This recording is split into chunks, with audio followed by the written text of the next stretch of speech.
Le pauvre gars n'aurait jamais cru retomber sur son premier amour. Regardez-le, il est là, planté comme un piquet avec son air ahuri, à fixer le blondinet comme si c'était un mirage. Faut dire que leur histoire s'était finie de la pire des manières. En pleine remise des diplômes, le blond l'avait jeté sans ménagement, lui ordonnant de l'oublier avant même que l'encre du parchemin ne soit sèche. Une rupture brutale, sans sommation. Mais les années ont passé, et ses retrouvailles lui ont fait grimper le pouls à 200 à l'heure. Dès qu'il s'est retrouvé face à lui, il n'a pas pu s'empêcher de tendre la main, comme pour vérifier que le type était bien réel. Le blond est toujours tellement beau que c'en est indécent. Regardez cette tension pendant qu'il le serre contre lui, ils sont à 2 doigts de basculer. Il a ce regard qui semble cacher un lourd secret, le genre de regard qui donne envie de se demander si j'en avais l'occasion. Est-ce que je pourrais le sauver, admirer le tableau? L'un reste de marbre tandis que l'autre se liquéfie, rien qu'en respirant le même air. Il reste là, à se demander s'il a enfin une chance, prouvant bien que l'homme est le seul animal capable de trébucher 2 fois sur la même pierre. Visiblement, il n'a absolument rien retenu de la première fois où il s'est fait envoyer balader. Mais si la chance tournait, est-ce qu'il pourrait tomber amoureux de moi? Le binoclard va droit au but avec la pire nouvelle qui soit, c'est fini. Lin Jian reste planté là, le regard vide à encaisser l'excuse bidon habituelle. D'après monsieur l'intellectuel, il ne l'a jamais vraiment aimé parce qu'il a encore un ex qui squatte tout l'espace dans son cœur. Un bon gros coup de pied dans l'ego. Le pauvre n'a même pas le temps de bafouiller un mot que l'autre se tire déjà, le laissant en plan dans le parc comme un figurant qui aurait oublié son texte. Seul au monde, il commence à compter sur ses doigts le nombre de fois où on l'a largué pour la même raison. 1, 2, 3, il a déjà perdu le compte. Il essaie de faire celui qui gère, mais on sent bien que le trauma lui colle à la peau. Il est persuadé que tant que ce fantôme rôdera, il ne pourra jamais avancer. Il appelle ça des séquelles traumatiques, mais pour le reste du monde, c'est juste un mec qui ne sait pas tourner la page. On se retrouve dans un bar où Lin Jian est en train de s'enfiler des verres comme si sa vie en dépendait. Son pote essaie de le freiner parce qu'il en a marre de devoir gérer ses crises de larmes. Mais notre chevelu rose est en mode insupportable, hurlant à qui veut l'entendre qu'il est la victime dans l'histoire. Le serveur le regarde avec une envie furieuse de démissionner pendant que notre héros sort la comparaison la plus foireuse du siècle. Il dit que le premier amour, c'est comme des hémorroïdes. Ça gratte, ça fait mal, et si tu ne soignes pas le truc, ça finit toujours par revenir quand tu t'y attends le moins. Son pote le regarde avec dégoût et lui demande s'il n'a pas une métaphore un peu moins dégueu, mais pour lui, c'est le truc le plus romantique qu'il ait jamais entendu. Entre 2 verres, son esprit dérive vers le passé, à l'époque du lycée où la vie était censée être simple. À l'époque, c'était le glandeur du fond de la classe qui passait son temps à pioncer avec une tête de déterré jusqu'à ce que Baiyou débarque. Le nouveau est arrivé avec ses cheveux longs et ce petit air de « je vais bousiller ta vie » qui attire irrémédiablement ceux qui n'ont aucun instinct de survie. Le prof n'avait même pas fini les présentations que le mec brisait déjà les règles, un truc qui a direct fait craquer Lin Jian. Oubliez le cliché de l'intello qui aide le cancre. Ces deux-là, c'était une paire de cas sociaux qui sont devenus potes en séchant les cours ensemble. Ils rasaient les murs dans les couloirs comme s'ils étaient en mission d'infiltration à 2 balles, priant pour ne pas se faire choper. Baiyou lui a fait signe de se taire avant de lui décocher un sourire qui l'a laissé complètement KO. Ils ont fini tous les deux affalés dans les escaliers, le cœur à 100 à l'heure, à cause de la course et de ce sentiment nouveau qui pointait le bout de son nez. C'est exactement là que sa vie amoureuse a été flinguée pour de bon. À cette période, Lin Jian crevait toujours la dalle parce qu'il zappait le petit-déj et n'avait plus d'énergie passée 10h du mat. Alors qu'il se plaignait de sa poisse habituelle, l'autre l'observait avec ce sourire narquois qui le rendait tout nerveux.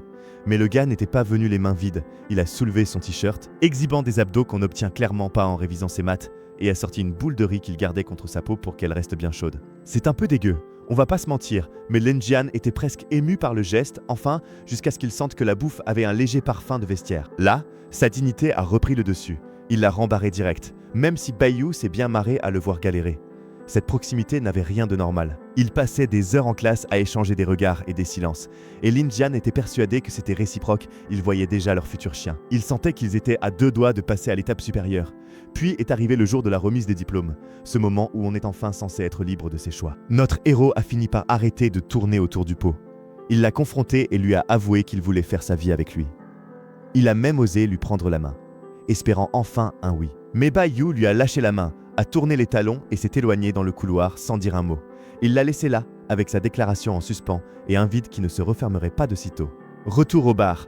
L'alcool commence à faire son effet et il déballe ses malheurs aux pauvres types du comptoir qui n'ont rien demandé à personne. Il leur explique qu'à cause de ce râteau sorti de nulle part, il n'a jamais pu retomber amoureux. Il est coincé dans ce souvenir jusqu'à ce qu'il en ait marre de faire pitié. Il décide que la déprime, c'est fini et qu'il doit clore ce chapitre de sa jeunesse une bonne fois pour toutes. Il sort affronter le froid, et même s'il se met à pleuvoir des cordes comme si le ciel voulait le prévenir. Le gars est décidé. Il grimpe sur sa bécane avec une mission précise, aller chez sa mère, récupérer son vieux carnet d'adresses et dénicher la moindre piste. Il roule le long des quais, son téléphone en surchauffe et lâche la question qui tue sur le groupe du lycée. Quelqu'un a des nouvelles de Bayou? Mais les réponses sont une douche froide.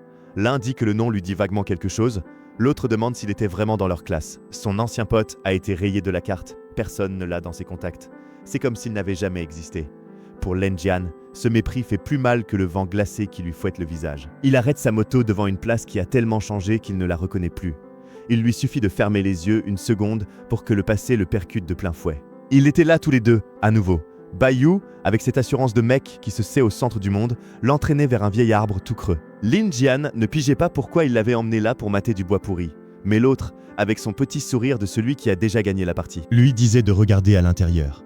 Il s'est collé derrière lui soufflant presque dans le cou, et notre chevelure rose a senti sa tension grimper en flèche. Il ne savait pas s'il devait fixer l'arbre ou s'enfuir avant de finir en combustion spontanée. Il était persuadé qu'on se foutait de sa gueule jusqu'à ce que le fond du tronc commence à briller. Une nuée de points lumineux s'est envolée, comme si l'arbre crachait des étoiles. C'était des lucioles. Le gars en a profité pour lui sortir son couplet poétique, disant que c'était des éclats d'étoiles filantes. Il a ajouté que faire un vœu devant elle permettrait qu'il se réalise plus vite, et Lin Jian le regardait en pensant que son vœu venait peut-être d'apparaître devant lui avec ce sourire et ce regard beaucoup trop fixe. Mais c'est là qu'est tombé le coup bas. Bayou n'avait pas seulement retenu son anniversaire, il savait aussi que tout ce que Lin Jian voulait, c'était que ses parents rentrent plus tôt du boulot pour ne plus être seuls. Le mec était un vrai stratège de l'affection. Il te désarmait avec le seul geste que tu ne pouvais pas refuser et restait là à te regarder t'effondrer. Lin Jian a fait le dur pour ne pas craquer sur place, il l'a insulté, l'a traité de ringard et de mauvaise influence, mais au fond, il était déjà totalement conquis. Son pote le regardait en sachant qu'il l'avait dans la poche, et à ce stade, notre héros n'avait aucune intention d'en sortir. Ce sourire le faisait planer, mais les souvenirs, ça ne sèche pas les vêtements. D'un coup, les vannes célestes se sont ouvertes et le parc s'est vidé. Pendant que tout le monde court s'abriter, Lin Jian reste planté là, laissant la pluie lui laver le visage. Il démarre sa moto et s'enfonce dans la tempête, l'air complètement au bout du rouleau. Il est dans cet état mental où tu te prends pour le héros d'un clip triste, roulant comme un dératé tout en te persuadant que l'autre t'a effacé de sa vie. Pour lui, c'est comme si Bayou n'avait jamais existé. Il regrette d'avoir ouvert sa bouche à l'époque. Il se dit que s'il avait gardé ses sentiments pour lui, il aurait au moins gardé son ami. Le problème, c'est que le gars ne sait pas lâcher prise. « T'es où ?» se demande-t-il juste avant que la réalité ne lui mette une baffe. Un coup de tonnerre l'assourdit et son pneu arrière décide qu'il n'a plus envie de fréquenter le bitume. La route est plus glissante qu'une savonnette et la moto lui échappe. Le pauvre s'envole, passe par-dessus la barrière de sécurité et finit par piquer une tête qui n'était pas vraiment au programme. Il coule comme une pierre, sans même essayer de lutter. En descendant, au lieu de se débattre, il se dit que se noyer demande moins d'efforts que de continuer à gérer ce rejet. C'est un coup de génie si tu n'as plus d'air, tu ne peux plus avoir mal au cœur. Et alors que le rideau tombe, sa dernière pensée est pour Xiao Bai. Mais juste au moment où il allait commander le menu de l'au-delà, une main l'attrape de nulle part. À travers les bulles, le visage du garçon inaccessible apparaît, tel un ange arrivé juste à temps pour empêcher l'eau de finir le travail. Ils s'agrippent l'un à l'autre et pendant une seconde, il arrête de couler tout seul. Lin Jian est au bout du rouleau, hurlant à la mort alors que l'écran affiche impitoyablement « Game Over ». Mais juste avant qu'il ne lâche l'affaire, son ange gardien surgit le blond, se colle contre son dos et lui saisit les mains avec une intimité qui n'a plus rien d'amical. Il lui jure que tant qu'il sera là, rien ne pourra lui arriver. C'est un souvenir touchant, mais la réalité, elle, frappe beaucoup plus fort. Soudain, Lin Jian réapparaît sur le sable, recrachant de l'eau à plein poumon. Il est trempé jusqu'aux os et appelle à l'aide, encore sous le choc. Il ne pige rien, il y a une seconde, il se faisait engloutir par la mer en pleine tempête et le voilà assis sur la plage à fixer les lumières de la ville, se demandant par quel miracle il n'a pas fini au fond de l'océan. C'est là que les souvenirs lui reviennent. Il se rappelle une main l'extirpant des ténèbres, un visage et des yeux bleus qui le fixaient intensément alors qu'il perdait connaissance. Il se demande si c'est Xiao Bai qui l'a sorti de là et se met à hurler son nom comme un dément, mais seul le fracas des vagues lui répond. Finalement, il se traite d'idiot. Comment a-t-il pu croire que le blond allait apparaître comme par enchantement? Il se convainc qu'il a simplement eu de la veine et que la marée l'a rejeté sur le rivage. Le pauvre ne se doute pas une seconde de ce qui se trame. Loin de là, dans une pièce sombre, Bayou vit un véritable calvaire. Trempé et tremblant dans un coin, il a le bras qui brille, comme s'il avait un néon sous la peau. Le petit boubou accourt, paniqué, avec une serviette, en lui criant qu'utiliser son pouvoir divin pour ce sauvetage est en train de le détruire. Le blond a envoyé valser ses propres règles juste pour le sauver, il souffre le martyre, mais il s'en fiche. Il jure qu'il continuera à le protéger, même si ça doit lui coûter la vie. Car il y a à peine une heure, c'est lui qui l'a tiré des eaux pour le déposer sur le sable. tel un naufragé miraculé. Lin Jian était plus livide qu'un linge et Baiyu a dû lui transférer de son énergie pour qu'il reprenne des couleurs, car sans ça, le garçon n'aurait jamais survécu. En le voyant reprendre ses esprits, le blond a eu un élan de nostalgie, il pensait que 8 ans suffirait pour oublier, mais visiblement, ils sont toujours aussi coincés l'un avec l'autre. Sauf que manipuler de tels pouvoirs a un prix. Son corps commence à payer l'effort et la douleur lui transperce l'âme, son système s'effondre, sous le choc du rejet d'énergie. Soudain, il lâche un cri et disparaît dans une explosion de lumière vers le ciel. Le lendemain en ville, Lin Jian marche avec un pote qui n'arrête pas de lui répéter qu'il a une chance de pendu. La moto est en miettes, mais lui n'a pas une seule égratignure. Son ami essaie même de le toucher, espérant que cette baraka soit contagieuse pour qu'il arrête enfin d'être un loser en soirée. Lin Jian essaie de faire bonne figure, mais au fond de lui, il est décidé à tourner la page. Il se persuade que même s'il recroisait son premier amour, ça ne lui ferait ni chaud ni froid. Mais pile au moment où il décide d'avancer, un faisceau lumineux déchire l'obscurité d'une ruelle et le blond s'écrase sur des sacs poubelles. Il est là, étalé, les cheveux en bataille et la chemise ouverte, dans un état que Lin Jian n'est absolument pas prêt à gérer. Le type est tombé du ciel pour atterrir de la pire des façons au milieu des détritus. Lin Jian se fige net, toutes ses bonnes résolutions s'effondrent en le voyant ainsi. Lin Jian est là, planté au milieu de son salon, à essayer de digérer la situation. Le blondinet, tombé du ciel pionce, maintenant sur son canapé, comme s'il était chez sa mère. 8 ans sans donner de nouvelles, et voilà que le destin lui balance son ex dans les pattes, comme un colis Amazon dont personne ne veut. Le pauvre est à cran, et on le comprend, il sent venir l'embrouille à plein nez. Il finit par attraper la trousse de secours pour tenter de rafistoler l'elfe des ruelles, qui a quand même pris sacrément cher. Mais en examinant son bras, il tombe sur des marques étranges qui brillent plus qu'un tableau de bord de vaisseau spatial. Entre les secrets et les lumières bizarres, Lin Jian ne sait plus trop dans quel pétrin il a mis les pieds, mais une chose est sûre, les ennuis qui l'attendent sont d'un niveau astronomique. Il reste là à le dévisager comme une œuvre d'art interdite, se demandant si le type va le liquider dès qu'il ouvrira les yeux. Il lui effleure les cheveux avec précaution, s'agaçant intérieurement de voir que ce fumier est toujours aussi canon qu'avant. C'est une véritable insulte à la génétique d'avoir une tête pareille après s'être mangé le bitume. Se servant du prétexte technique selon lequel des vêtements mouillés sont dangereux pour la santé, Lin Jian commence à lui déboutonner la chemise. C'est très charitable de sa part, mais on va dire qu'il en profite surtout pour vérifier que le blond possède bien une salle de sport complète dessinée sur le torse. Pour des raisons purement médicales, évidemment. Manque de bol, le mort ressuscite en plein milieu de l'inspection physique. Lin Jian manque de faire une attaque et fait un bond en arrière qui l'envoie direct au tapis, pendant que Baiyu essaie tant bien que mal de comprendre sur quelle planète il vient d'atterrir. Lin Jian lui explique vite fait qu'il l'a ramassé dans une ruelle et qu'il lui a sauvé la mise. Un geste noble, si on oublie qu'il y a 5 secondes, il était en train de faire l'inventaire de ses abdos. Le blond remarque son bras bandé et se tend instantanément. Il sait que son secret est exposé, mais Lin Jian le coupe avant qu'il ne panique. Il lui jure que personne d'autre ne l'a vu briller et que ce mystère restera entre eux. Pour détendre l'atmosphère, Lin Jian s'éclipse chercher de quoi boire, essayant d'assimiler le fait que son premier amour est revenu ruiner sa tranquillité pile au moment où il pensait avoir tourné la page. Dans le salon, Baiyu se dit que s'il ouvrait la bouche, Lin Jian lui pardonnerait absolument tout. Mais le gars préfère jouer les mystérieux pour ne pas le blesser. C'est très chevaleresque, mon vieux, mais pour l'instant, t'es juste un squatter sans batterie magique, incapable de te téléporter au bout de la rue. Il est coincé là, assis comme un meuble de luxe, à se demander ce qu'il va bien pouvoir faire de sa peau. Pendant ce temps, dans la cuisine, Lin Jian passe ses nerfs sur la porte du frigo. Il n'arrive pas à croire que leur discussion ait été aussi gênante, il se sent comme un étranger chez lui, et il est sur le point d'exploser. Regardez-le, il tire une tronche de 6 pieds de long, si vous lui demandez l'heure, il vous arrache le bras. Il attrape une boisson au citron vert et se fiche, c'est le parfum préféré de Baiyu. Le pauvre continue d'en acheter par pure habitude, même s'il jure sur tous les tons qu'il l'a oublié. Lui-même ne comprend pas pourquoi il est toujours aussi accro à un type qui lui semble être un inconnu aujourd'hui. Mais visiblement, son cœur n'a pas encore reçu le mémo, comme quoi 8 ans ont passé. Finalement, il arrête de tourner en rond et décide de briser la glace. Il retourne au salon avec des fringues propres et lui propose de passer la nuit ici, en essayant de ne pas trop passer pour l'ex-rancunier. Il s'imagine qu'il gère la situation, alors qu'en réalité, il vient de rouvrir la porte au problème exact qu'il avait détruit autrefois. C'est comme inviter un vampire chez soi pour lui demander s'il aime toujours le goût de votre sang. Fort de cette fausse assurance, Lin Jian se prépare à une nuit qui n'aura absolument rien de tranquille. Quelle tension! Le gars nous jure que c'est juste pour sa santé, mais il a carrément dévoré ses abdos du regard. Puisqu'il n'a pas pu s'empêcher de mater, faites pareil et allez checker ce bouton like. Abonnez-vous pour ne rien rater de ce drama et dites-moi en commentaire quel autre manhwa vous voulez que je raconte. A plus!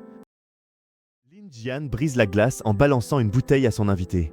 Baiyu la rattrape au vol avec une classe qui jure complètement avec la situation pendant que le petit aux cheveux roses essaie de jouer la carte de la décontraction. Il lui lâche l'invitation sans détour, il est tard. Il n'y a plus de transport. Le mieux c'est qu'il dorme ici. Mais le blond a son orgueil et lui balance un non catégorique. Il prétend qu'il saura très bien se débrouiller tout seul. Là, Lan Jian démarre au quart de tour, il n'arrive pas à croire qu'après 8 ans, le type soit toujours le même prétentieux. Il le surplombe sur le canapé et lui impose ses règles, il est chez lui.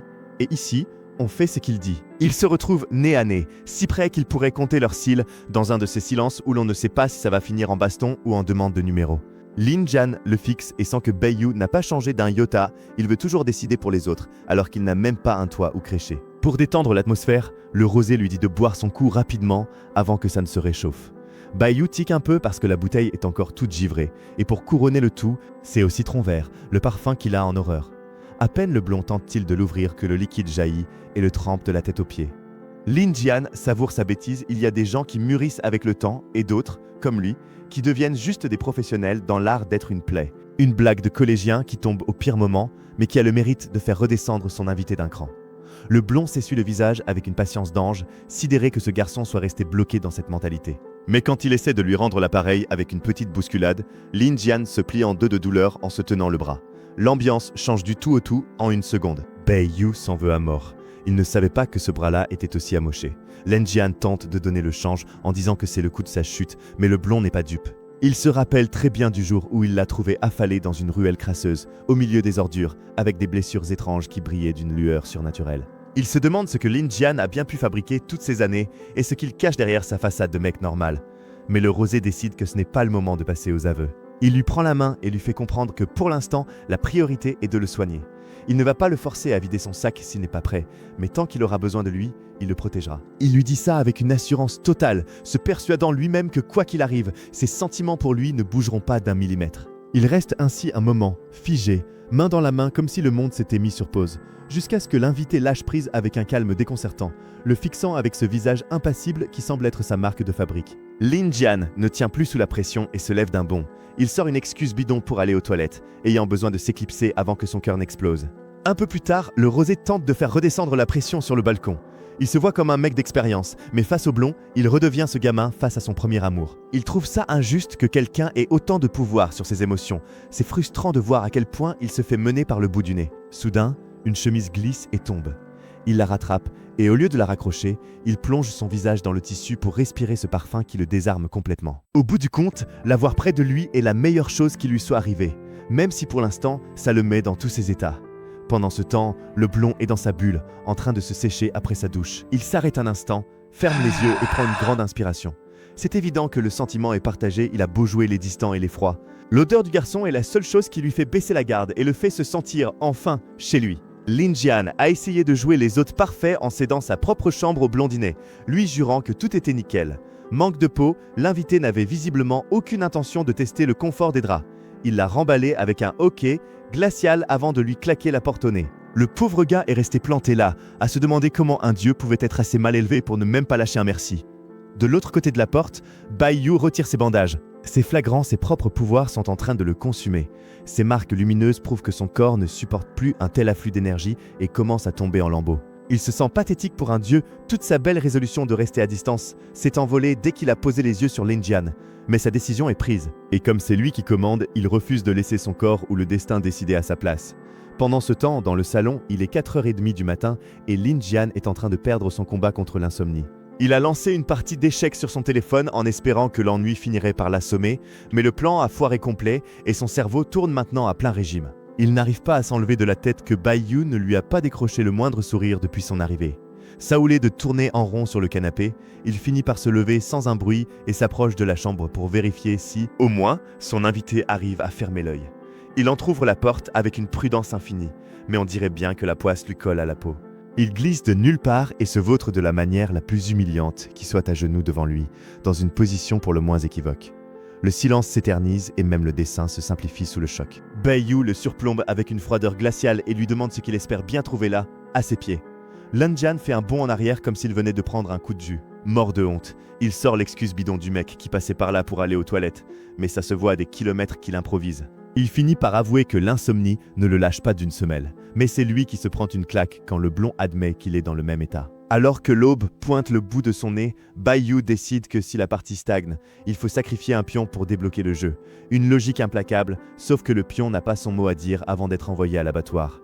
C'est avec cette idée en tête que le blond, comme aucun des deux n'arrive à fermer l'œil, le blond propose le grand classique, une petite marche nocturne pour s'aérer les neurones et remettre les idées en place. Le petit aux cheveux roses saute sur l'occasion et décrète que c'est lui qui régale pour le petit déjeuner, histoire de se donner un genre. Il avance avec une assurance presque insolente, persuadé qu'une simple discussion avec ce mec va régler tous ses problèmes. Regardez-le, il est déjà complètement sous le charme. Le blond attend dehors, pendant que l'autre va dévaliser l'épicerie. Il dégage une sérénité incroyable, comme s'il n'avait pas une créature divine en train de lui dévorer les entrailles. Quand le rosé ressort avec son sac, il le trouve assis face à la mer, avec une dégaine de héros de drama coréen. Il a déniché une boule de riz exactement comme celle qu'il s'enfilait au lycée, un vrai shoot de nostalgie en pleine figure. Le gamin devient tout sentimental et avoue qu'il n'en a pas mangé depuis le diplôme. Il cherche désespérément un lien avec le passé, et ça se voit comme le nez au milieu de la figure. Il veut partager, mais l'emballage est brûlant et il commence à jongler avec pour ne pas se cramer les doigts. On dirait un saltimbanque de rue qui essaie de ne pas laisser tomber son petit déjeuner.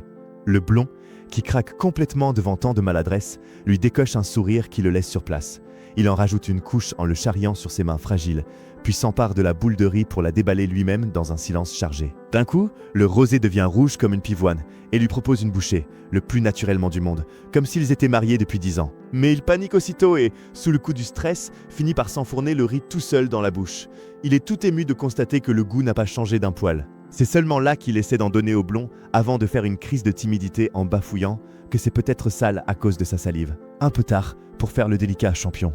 Le blond repense alors à leurs années lycée, quand ils s'asseyaient toujours ensemble pour manger. Il réalise qu'après leur séparation, il était devenu un vrai loup solitaire, et qu'il avait totalement oublié ce que ça faisait de partager un moment avec quelqu'un. Sans le vouloir, le rosé vient de le ramener à la réalité. Le blond ne se démonte pas et le fixe intensément, le laissant totalement désarmé. C'est son talent spécial, il t'ignore pendant 6 mois, puis te sort un geste pareil pour te rappeler qui commande. Le petit ne sait plus où se mettre, ce mec le mène à la baguette sans même avoir besoin de lever le petit doigt. Alors que le ciel se dégage pour laisser place à l'aube, le binoclard et son pote à la mine patibulaire tombent sur un truc qui n'était absolument pas prévu au programme. Là, posé sur un banc, il découvre Lin Jian, en charmante compagnie, un blondinet qui a l'air de sortir tout droit d'une pub pour parfum de luxe. L'intello de service fonce, tête baissée pour les saluer, manquant de filer une crise cardiaque au pauvre Lin Jian. Le gamin ne comprend pas ce qu'il fiche là et se confond en excuses, comme s'il venait de se faire choper la main dans le sac. Pour lui, l'amour rend idiot, et avoir la tête de déterré de Lin Jian, sa théorie se confirme d'elle-même. Le gars à lunettes a déjà tout capté, ce mannequin. C'est celui qui obsède son pote depuis maintenant 8 ans. Pendant ce temps, derrière, le type en vert est sur le point d'exploser tellement il n'aime pas être ignoré. Le binoclard décide qu'il en a assez fait et embarque le nerveux avec lui pour laisser nos deux tourtereaux en tête à tête. C'est pile à ce moment-là que le ciel s'assombrit d'un coup. On sent que le gros mélodrame arrive. Le gamin finit par avouer que son CV amoureux est un désastre total. Il s'est fait larguer 12 fois parce qu'il n'arrivait à s'attacher à personne d'autre. Il faut dire que Bayou est ancré dans son système depuis 8 piges, une obsession qui lui a coûté 12 ruptures et le peu de dignité qui lui restait. Mais le blond ne s'y même pas. Il le dévisage avec une indifférence glaciale, avant de lui lâcher qu'il pensait qu'il l'oublierait plus vite que ça. Un vrai petit cœur de pierre. Lin Jian se sent rabaissé et finit par exploser. Il lui reproche d'avoir disparu sans un mot pour revenir aujourd'hui, en prenant de grands airs. Il essaie quand même de rester sympa en lui proposant son aide, mais l'autre part dans ses délires mystiques. Il prétend que personne ici-bas ne peut régler ses problèmes, et d'un simple geste, comme s'il appelait un taxi, il stoppe net la pluie. Le soleil pointe le bout de son nez juste parce que monsieur l'a décidé, et c'est là qu'il sort la réplique qu'il élit roi des mythos. « Je suis un dieu ». Lin Jian reste pétrifié par la colère. Pour lui, ce blond n'a rien d'une divinité, c'est juste un mec gonflé avec des délires de grandeur. Il lui hurle que ça doit être génial d'être un dieu, parce qu'on peut se barrer quand on veut, et piétiner les sentiments des autres sans le moindre remords. Le blond s'avère être le type le plus puissant au monde, mais aussi le plus égocentrique. Il peut arrêter les tempêtes et déplacer des montagnes. Mais il préfère s'en servir pour que le soleil mette ses cheveux en valeur, pendant qu'il te brise le cœur. En réalité, la météo n'est que le baromètre de l'humeur de Bayou, qui se retrouve seul et déprimé. Le gamin s'en va, hors de lui, mais regardez bien le détail, à peine s'est-il éloigné que le ciel se couvre à nouveau et que le déluge reprend de plus belle. Lin Jian s'éloigne trempé, se demandant comment il a pu tomber amoureux d'un type qui a la sensibilité d'un parpaing. Ça fait déjà 1 semaine que Lin Jian a plaqué Bayou, et le pauvre gars est au fond du trou. Le voilà, affalé dans un café avec une tête de déterré que même la chirurgie ne pourrait pas sauver. Binoclard l'observe depuis l'autre côté de la table avec un calme absolument exaspérant. Pour notre petit chevelu rose, la soi-disant paix de l'esprit était une belle arnaque. Il s'est pris la foudre et ne comprend toujours pas comment l'autre peut être aussi zen. Sirotant tranquillement son café alors que lui a l'impression d'avoir encaissé un coup critique sorti de nulle part. Le mélo que se joue ce garçon est d'un niveau stratosphérique. Il repense à ce fameux jour sous la pluie, quand il est parti tout digne, se prenant pour le héros d'un clip de variété triste. Il était sûr de son coup, jusqu'à ce que son cerveau court-circuite et qu'il réalise le pire, il s'est barré sans même demander le numéro du blondinet. Il a signé la sortie la plus épique de l'histoire, à un détail près maintenant, pour le revoir. Il ne peut plus compter que sur un miracle. Il a fait demi-tour comme un dératé en pataugeant dans les flaques. Mais quand il est arrivé, l'endroit était plus vide que son compte en banque. Il a encore perdu la trace de son coup de cœur et sent que la vie lui fait payer cher son petit jeu du « Fuis-moi, je te suis ». Retour au présent, Binoclar lui balance d'arrêter son cinéma, que le mec n'est pas mort, il a juste pas son WhatsApp. Mais notre héros est à 2 doigts de la crise de nerfs. Soudain, l'ambiance change du tout au tout quand un type qui semble sortir d'un défilé débarque dans le café. Lunettes de soleil, t-shirt, whiplash et un style qui fait tourner toutes les têtes. Son pote, qui ne perd pas le nord, lui suggère d'arrêter de chialer sur le passé et de tenter sa chance avec ce nouveau spécimen qui vient de se poser à la table d'à côté. Lin Jian l'envoie paître direct, il n'a pas la patience pour ses conseils en carton. Surtout que l'autre se met à crâner sur sa propre chance en amour et lui sort une photo de sa déesse juste pour lui foutre la haine. Saoulé par ses moqueries, il décide d'aller au GOG pour se rafraîchir le visage et essayer de faire passer son amertume. Sur le chemin, il doit passer juste à côté du mannequin, aux lunettes de soleil. Il remarque que le type tient une petite amulette anti-pluie, ce qui est assez ironique vu que son ex est une véritable dépression météo sur pattes. Mais ce qui le stresse vraiment, c'est de sentir ce regard pesant planté dans sa nuque. Il presse le pas, persuadé d'avoir croisé un détraqué, mais à peine entré, la réalité le rattrape violemment. Le mec au t-shirt whiplash l'envoie valser d'un coup de pied magistral, et Lin Jian finit encastré dans le carrelage des chiottes sans rien comprendre à ce qui lui arrive. L'agresseur, qui ressemble à un figurant raté d'un groupe de punk, lui hurle qu'il en a ras le bol de lui. Il n'a aucune idée de qui est ce taré, mais l'autre est déjà prêt à lui donner une leçon d'ingratitude. Le gothique de pacotille lève le pied pour l'achever, mais notre héros attrape la première chose qui lui tombe sous la main, un manche à balai.